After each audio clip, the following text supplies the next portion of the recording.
Hey guys, welcome back to another episode of Gripping Talk. Today we have the resident Gods of Grip climber in the house, Joe Sterling. So, do you want to just introduce yourself? Where do we start? Yeah. So I guess my background is climbing. I've been doing that for quite a while, 20-ish years. Just a little bit. And yeah, got into the grip stuff, what was that, like 3 years ago? Yeah, probably about that, yeah. And yeah, really enjoyed it. So how did you first get into climbing? When I went to uni, I just joined the climbing club there. Oh, okay. And yeah, got obsessed straight away. Yeah. Well, you're sort of like, you've got quite big hands, haven't you, for your frame size. Look at them fingers. Yeah, I don't know, compared to the people I hang around with, they seem pretty average. Really? Yeah. So, did you find you were good naturally at climbing, or were you average? I guess average, I'd say. Wow. Yeah, and just enjoyed it. Yeah. Yeah. So you started at uni. What, did they have a wall there? There was like a little, I can't remember what the place was called, but there was a little wall. It wasn't very high. It was all Right. top roping. Yeah. And then there was a big climbing centre, well, a climbing wall just outside in a place called Beaumont Leys. Right. I used to go there every week. And there wasn't many climbing walls in the UK compared to now. It's just massively grown. Which, have you had a part down to that? Hopefully. Yeah. So climbing, you start at university. What did you study? Because obviously now Joe builds climbing walls, basically. Yeah. Was that what you went to university No, to do? I went to uni to do architecture. Right. Wasn't very good at it, to be fair. Right. Didn't do well. Scraped through. Started working in an office. Yeah. Wasn't really for me. Yeah. Saw an advert for a wall building job, and it kind of just went on from there. It's crazy how things like that happen, isn't it? So were you still climbing while you were at your office job? Oh yeah, yeah. Right, okay. Yeah. So it's always sort of stuck with you since university. Yeah. And do you do it like competitively now? Is it just purely a hobby? It's purely a hobby. I've never done it competitively. I've never been good enough. Really? Yeah. Oh yeah. Well, I'm pretty average. Really? Yeah. I'm surprised at that. Because when you come here, you're so good at all the small climbing things, let's say. Yeah, and I reckon the top climbers would probably. Well, yeah. What was the guy's name Pete. when we went to Sweden? Emil. Emil. He's obviously a climber. Yeah. He's. So we went to a grip competition in Sweden in December. It was a really cool experience. We took like a little Gods of Grip team with us. We all flew over together and just took in the whole experience, and we met such a variety of people there. Like we had Sweden's strongest man, we had Ava's Smokstellis, Lithuania's strongest man, who's just come second in Europe, strongest man. And then we had Emil, who was like an 80 kilo climber. Yeah. And he blew everyone away really with everything, even impressive. All like the strongman speciality events like thick bar, and he was just smashing it, wasn't he? And he's got a similar size hands to me. I did check just to see. It's like, this is the goals for you, isn't it? Yeah. So, do you have any goals? What sort of are your goals? For grip or for? Both. So, let's go for climbing first. So, yeah, I've just been on a holiday climbing in France, in a place called Fontainebleau. Nice. So I've got some goals I'd like to go back and finish off. I've tried this time. So there's a problem called opium, which I got close on. Isn't that where you get high? It seems a fitting name. Yeah, and there's so much stuff there. What, like different climbs or different walls? problems. What are they called? Are they different? It's not peak, is it? Peak. Like, what are they called? The walls? Are they just literally given names, or is there a Fontainebleau's this massive forest filled with sandstone boulders, which is amazing. And there's climbs of all difficulties. There's stuff for kids, there's stuff for elite climbers, there's everything.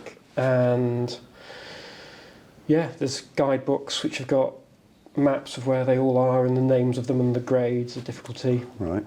And you just go around and try stuff. Amazing. Is it like regulated or maintained by people? There's kind of locals who kind of look after the place a bit. But generally it's you're just trying to keep the place clean yourself whenever you use it. So I feel like this is what it is, like a lot of natural stone lifters. I know people that go on tours of like Scotland. Yeah. It's all the same thing. Like you'll go to the location, the stone will be there, and it's the area will be clean. But it's down to the people sort of doing it, isn't it? Being respectful to everyone. Be responsible for it, because you just should be. So that's one of your goals. Yeah. For grip stuff, I mean, there's loads of other climbing goals. Locally to North Wales, there's loads of things I want to try and do. Right. And I try and do first descents as well. So you just walk around the hillsides looking for a rock that hasn't been climbed. No way. And try and climb. Just you engrave your name on the top. Joe was here. That's kind of frowned upon. Is it actually? Yeah. But yeah, that's the kind of thing I'm into. And then for the grip stuff, there's a few things I'd like to do. I'd love to get about 40 kilos on the pinch. Yeah. I'd like to pick up the half a 50 blob. Nice. I'd love to get 80 on a rolling handle. Yeah. Which size? The 60. Yeah. Oh, well. Nice. I reckon I could probably do that up my 50 now. You probably could, yeah. Obviously, Thomas inch level would be nice. Yeah, so Joe has lifted the inch dumbbell slightly to a tilt, but you've done it. I mean, you've done it. Yeah. I've seen a lot worse claimed. Yeah. I'd love to, I mean, obviously I'm way behind, but I'd love to do 200 kilos on an axle deadlift. See, this is one of the things that's been really interesting for like me and Laura watching you. When you first came in, you were very climbery, weren't you? Yeah. You know, I guess that's the way to put it. You were very, obviously your skills are very honed on one particular area. Yeah. But you've sort of grown into it so much, and you've had to get like deadlifts. So you've been doing a lot more axle work, and the numbers that you've been putting up and sort of the growth in those areas has been really good, and it's made you a lot more competitive, not just in your category, but overall as well. Yeah. So it's been cool for us to see that. How do you sort of practice so you've never been to this opium before? No. How do you practice for that sort of thing? So for a lot of these climbs, there are videos of people doing them, so you can get the beta, which can be really important on hard stuff, like just figuring out the body positions, and knowing which hole to go for. Okay. I knew it was a really steep climb, so that was in my favour. Right, why? Because if it's steeper, the holes are bigger, usually, for the grade. If it's a vertical or a slab, then the holes are really tiny. And it's just a lot harder, I find. What's your preference then? Steeper? Steep on big holes, yeah. Right, okay. Because I don't think I've got that strong of fingers compared to a lot of top climbers. But compared to us lot, like the grip nerds, it blows everyone away. But that's kind of proportional to your body weight.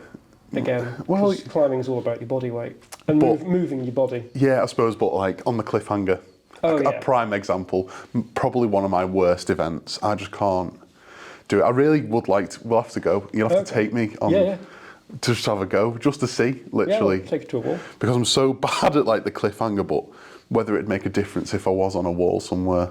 I think you'd be good on like rounded slopey It's the holes. body weight problem that I've got. Yeah. So have you had any accidents on the wall, or do you have any horror stories sort of thing? I've had some accidents and some epics. Epics? Epics. Is that the name given to? Well, it's when things go wrong. So there's one time, this was rope climbing. Where was it? I think it was in Sardinia. And it was a multi-pitch, so it's rope climbing, and you go up and you go up again, and it's bolted. So someone's been up and bolted it, and you kind of clip in. And you get to like a double bolt, which is the end of a pitch, and then you keep going up another pitch and another pitch. And I was with this girl, Kirsten, who hadn't done any multi-pitch climbing before, and off we trotted, which was all fine. And it was kind of vertical slabby, so it wasn't particularly physical, but the bolts were very spaced apart. Right. And I was leading the pitches, and we weren't really sure where the route went, and we were kind of figuring out as we went, and we got to the top, and it was getting late, and it was starting to get dark. Oh. And we didn't have head torches. How high was this? I don't know, it was like 4 pitches, what was that, 100 metres? So it's quite a long climb. Yeah, 4 pitches. How long would that take? To get up it? Yeah. Not that long, but we started quite late. Right. So trying to ab down, you can't see where. The idea is to ab down back to the. So you'd got up to the top. Yeah, but you don't top out. You then have to ab back down, and so you have to try and find the points to ab off, which is the bits you were going up from. And it was really hard to see, and she hadn't abseiled before either. I was trying to explain that. And so I'd go down first to find the next lower off point. How did you? I'm trying to visualise this. So you're above. You get to the near the top. How do you then switch? Well, so they should then climb up behind me. Right. And so we'd both then be clipped onto this lower off point. Right. And I'd get on the rope and abseil down to the next point. You make it sound so casual. Well, yeah, it kind of is. And then she would come down to that point. We're both clipping to that point. We'd pull the rope through, and then thread it down to the next one. Right. But sometimes the rope didn't reach the lower off point for some reason. So I had to kind of untie off the rope, holding onto a quick draw, and reach down to the next lower off and get the other quick draw, and then lower myself down so I wasn't actually attached to anything. Perfect. That's kind of the epic. And then it got dark, and we were trying to do it in the dark. Christ. That sounds absolutely horrendous. No, it was okay. Was it? Yeah. Was she all right? Yeah, she was. Has she ever climbed again? Yeah, she was calm and had faith in me, so that was good. Yeah. Yeah. Well, 20 years experience, that's what it does for you. And then, I have hurt myself as well. I fell off from 8 metres onto the floor, onto my back. Got air ambulanced out. You're joking? Yeah. Where? That was in the Peak District, a crag called Stanage. Were you on your own? No, I was with people, and it was all my fault. I completely fucked up. Really? And yeah. The rest is history? Yeah, luckily, I didn't actually hurt myself. That's just fell on my back. Is that the main injury risk, I guess, falling off the wall? Because you can't really...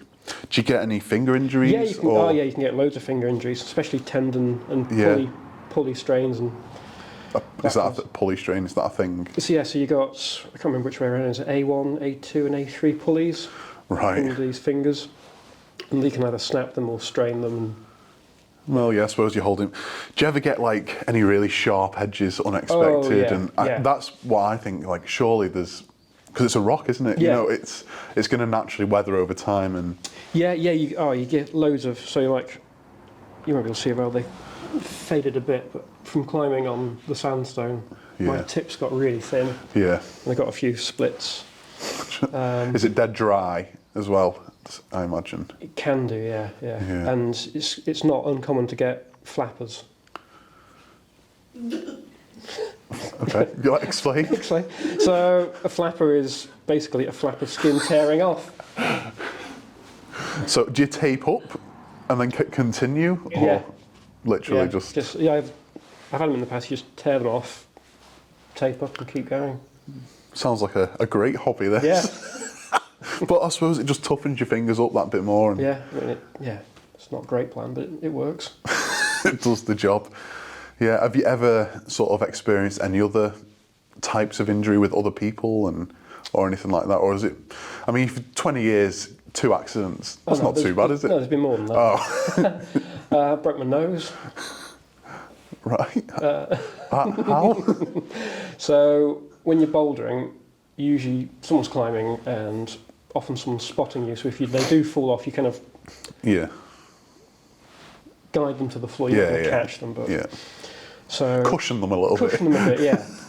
So this guy was climbing, and I was moving the pad because he was climbing that way. So I moved the pad, and he just dropped off and landed on me, and I was bent down, and he landed my head into my knee. So that was messy. Yeah, I bet. So you've mentioned bouldering. How many different types of climbing are there? Okay, so there's bouldering, which is climbing without a rope, usually not very high. You've got pads, which are small mats. Yeah. Then you've got sport climbing, which is with a rope. Right. That was in the Olympics. So yeah, in the Olympics. Yeah, I was going to say, I've heard of that one. Yeah, so in the Olympics there was bouldering, sport climbing, and then speed climbing, which is a weird thing on its own. Yeah. So you've got, the sport climbing outdoors, people have bolted a route, you clip in as you go, and then you lower off. Right. That's really safe. Then you've got trad climbing, which is more traditional, where you put bits of gear in the rock as you go, and then the person who comes up after you takes it out, and you kind of... Is that like the picks, or...? Not the picks, no, like bits of metal called nuts. Oh, right, okay. Or like something called cams, which are like a thing that springs open and yeah, I've seen them. Goes into a crack. And then, are they all sort of under the same umbrella, or do people specialise in one and just do that?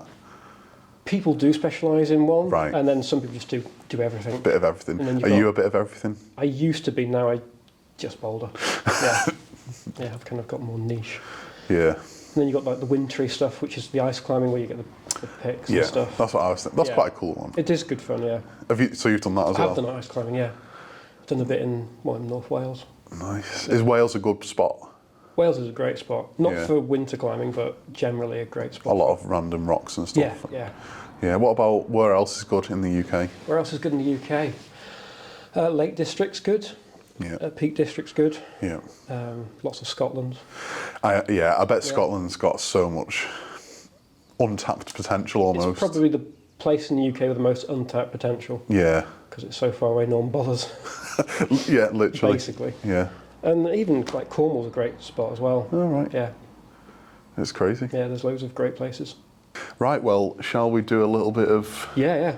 A little bit of lifting? Bit of everything. Yeah. Right. Keen for it. All right, so first we are going to have a little go on the 50mm rolling handle. It's one of the events in the upcoming Grip League, so we'll give Joe a little test out today, kickstart his training. Yeah, got to start at some point. And then we'll sort of see what we can get, and we'll get a good idea of what sort of level he's at now and see what he can progress onto. Yeah, that's a good idea. Let's have a go. Oh, it's so much nicer, the 50mm. Than the 60? Yeah. You can get like right. Yeah, you can get your thumb yeah, I probably can. How big's your hand compared to mine? Yeah, a bit bigger. Yeah. I can't straighten my fingers out. Because this is like the climber's, the curse of the climber.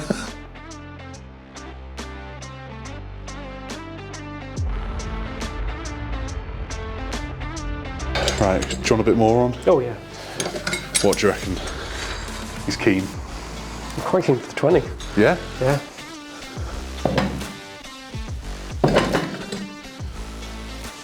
I'd like to warm the left up, you never know when it might be able to pull something out the bag.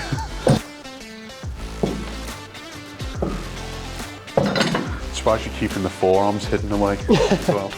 10? Yeah. Yeah. Unless you want to go 25. Not now. So what are we at now? Right. Time for the... I'm serious now. Yeah, the flops off. What are we at here? 50? 80? 83-ish? 83-ish. See, it feels so much easier that I'm just that little bit lower down. I don't know why.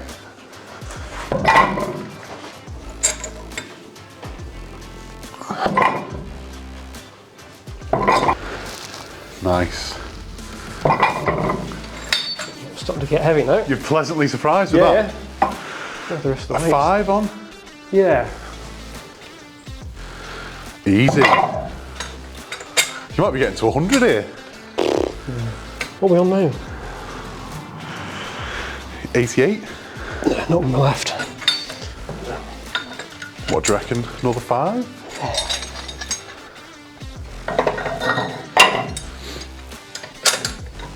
Thank you, sir.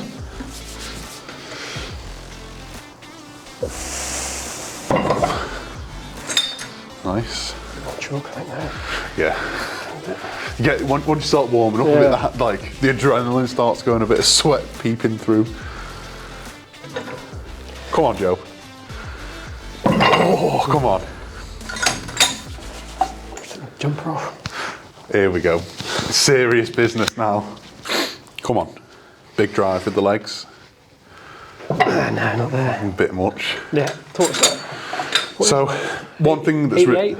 Yeah, 88, yeah. One thing that's really important with the rolling handle that you do well is lift with your legs. Okay. Because this is over body weight for you. Yeah. It's a massive lift, and a lot of the strong men that are just naturally strong, they'll just come up to it and they just use their shoulder. they're just using the shoulder and their upper back really, whereas you have to engage your legs, don't you? You've got to really sort of get low down into it and drive from your legs, which you were doing, but because it's above body weight, it's very heavy.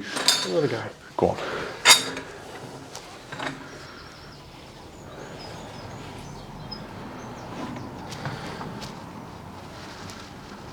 Whee! Go on! There we go. Big drive from the legs. Massively off. No. Like, that's it. Yeah. So what's that?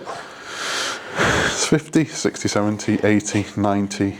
92. 92. 92.8 we'll call it. Do you want to weigh it for peace of mind? Yeah, go on. Yeah. I was pretty close, 92.9. Have any sort of technique on the pinch block?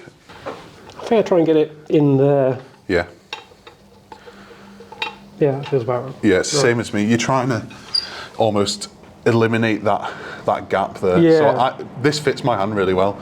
So I've got hardly any gap there. You're trying to get as much skin on it as possible, aren't you? Yeah, Here and at the front as well, to sort of, you don't want to be lifting like this because you've just got too much wasted space really on the pinch block.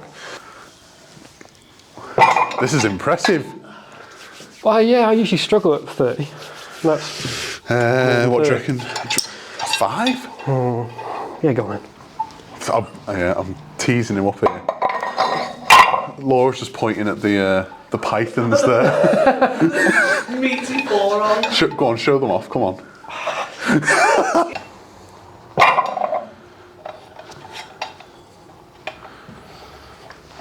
Oh yeah, that's it. Heavy. One thing I might try you on. What's that? Is so something I've been trying to do is like go almost side onto it, getting really low into it, and you're almost tucking your elbow into your back. Oh, okay. This might sound completely crazy. Sounds good. I'm almost lifting it like spinning into it. Oh, okay. Because it is only quite a short 6-inch lift. I'm like lifting it with my back pretty much. Yeah. Just try it. You never know. Get the stance Yeah, so in. you're getting really low into it and like literally like this. And then just Ooh. Get the other way. Not quite. right. Do you want to try a little bit less? Yeah. Get a good lift in. There we go. Right, let's give that away. 35.7. Kind of standard, I think. Are you for me. disappointed with that, please? No, I'm happy because that's kind of my max, Yeah. but I want to improve on that. Something to work on, isn't it? Yeah. A little bit. Right, should we do the vertical bar hold? Oh yeah, I do like that. Nice.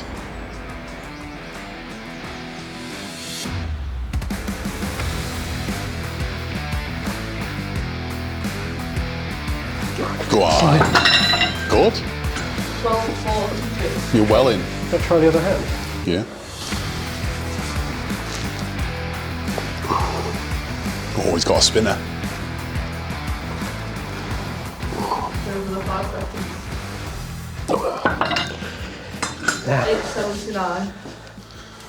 Respectable. Right hand it is then. Yeah.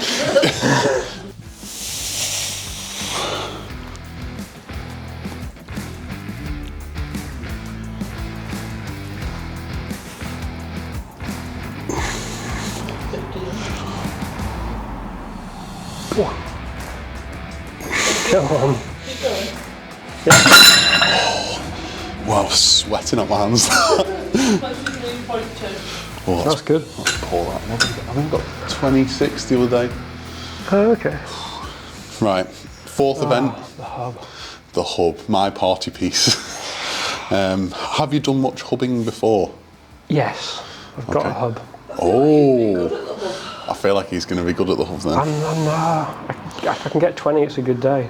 No way. Yeah, I'm shit at that. I can do more than that, Joe. So surely you may be missing a trick I somewhere. think I've got bad mobility in my hand. You need good thumb mobility. Which is why I'm okay at the ridge, but I can't do the hug because I can't get wide enough kind of. Well, we'll have a look, see if we can work anything out for you. See, you've got the good thumb lock on the back. Yeah, that feels fine. You're eager with your weight jumps. I'm impatient. It's good. No, it's good. It's like we have James Rogers here, and he likes to do like 1.25. He's very he likes a lot of jumps. Okay. So this is sort of something I've been trying to explain in the Road to the Grip League series. You've got to train the way you're going to be in a competition if you're training for a competition, yeah, I think. Whereas makes sense. you're going in at a high weight and you don't get much rest in between lifts. So that's the way I've tried to been training. Instead of start off with a 5, go 10, 15, 20, 25, 30, I'll sort of train myself to go straight in at 30 pretty much. Oh, okay. And especially on the hub, you don't have that many lifts in you because it's so...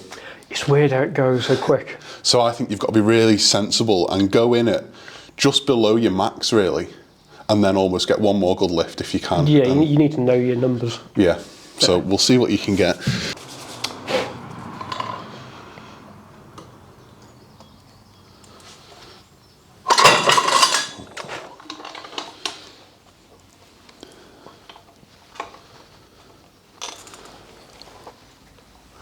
Nice, Joe. I mean, I think your technique looks solid, really. Yeah, There's not much else you can do. Just get better. Yeah, yeah.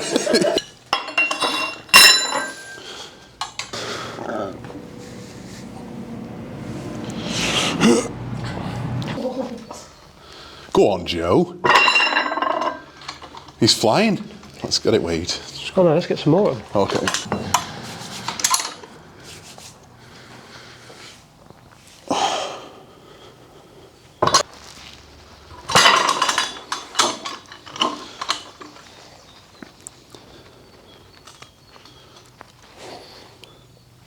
Do you want a little minute? Have a little minute rest. No need.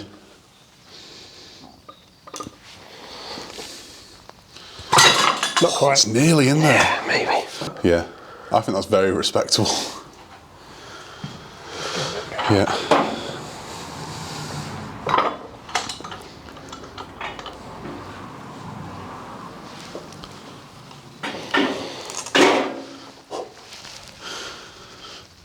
Nah, not today. Not today. Well, I think that's puts you in good stead for the comp. At least definitely qualifying. Okay. Yeah, definitely. Let's do one more little challenge for you. thing. Now that you're all Warmed up. warmed up. So you've got 92 to beat. 92. No, there's not. People like to go up and down like that. I like to punch it forward a bit. Things getting trapped between there. Yeah. Go on! 82. Oh, very good. It's alright. That's really good. Let's have another go. Yep. Okay. I love these kind of things. Competitive.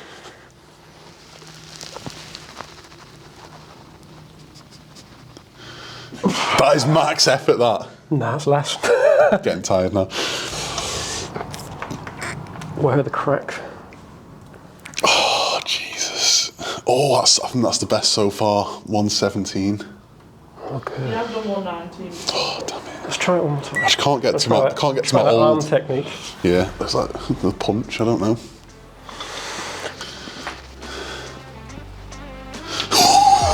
No, it's getting weaker. Yeah, it does. So, as some of you will know, Joe is the undisputed king of the ridge.